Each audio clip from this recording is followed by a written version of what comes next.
So let's talk about smart contracts. We're talking about lines of code that control literally billions of dollars on the blockchain. They are absolutely revolutionary, powerful, and as we're about to find out, they can be terrifyingly fragile. Let's dive in. So let's just start with a number, $60 million. And no, that's not some company's valuation or a Powerball jackpot. That is the amount of money that just, poof, disappeared into thin air in a matter of hours. Now you might be thinking this is some kind of crazy theoretical what-if scenario, but it's not. This is a real, harsh reality in the world of DeFi. One little mistake in a line of code, and you've got a full-blown digital heist on your hands. The question is, how on earth does something like this happen? Okay, so to get to the bottom of this, we've got to understand the tech itself. People often talk about smart contracts as being like an unbreakable vow, and honestly, that's the perfect way to put it. It's the source of all their power and all their peril. At its core, a smart contract is really just a simple program that lives on the blockchain. It's designed to run all by itself when certain things happen. No middlemen, no waiting for lawyers, no delays. It's pure if this, then that. If condition A is met, then outcome B will happen, period. In this new world, the code isn't just following the rules. The code is the rule. It's the law. I mean, just look at the difference. Your typical old-school contract, it's all about lawyers and court systems. It's slow, it's manual, and you can argue about it and change it.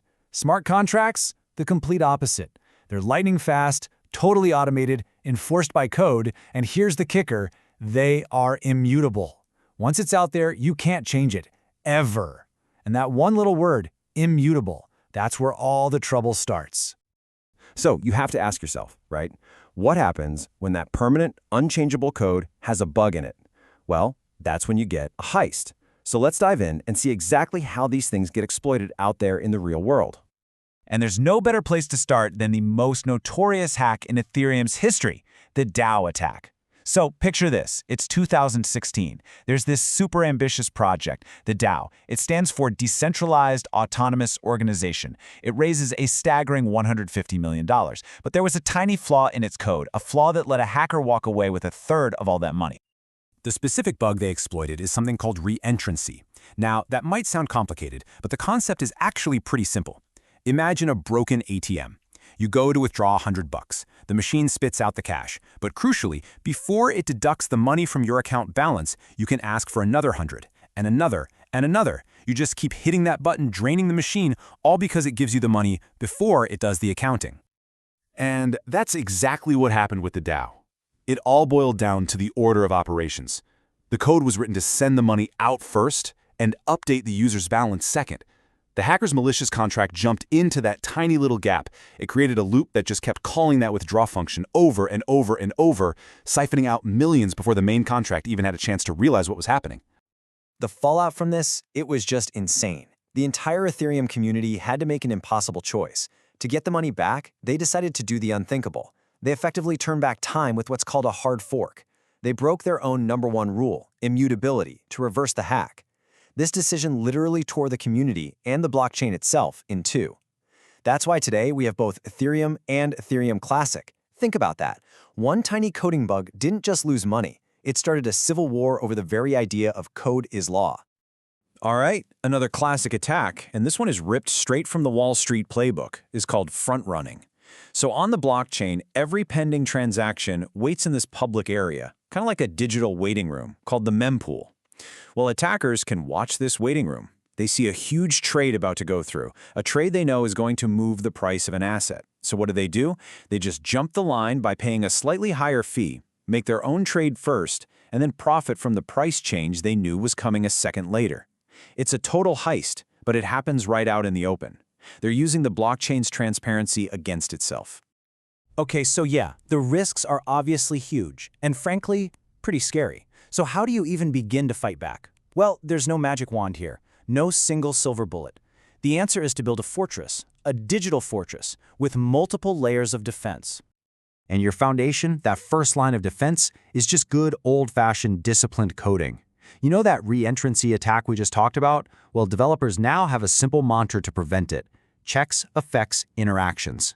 It just means you change the order of things. First, you check who's calling and if they have permission.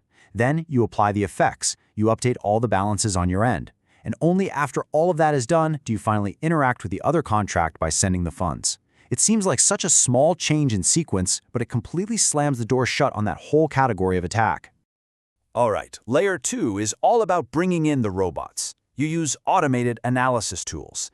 The best way to think of these are like tireless 24/7 security guards that just scan your code over and over.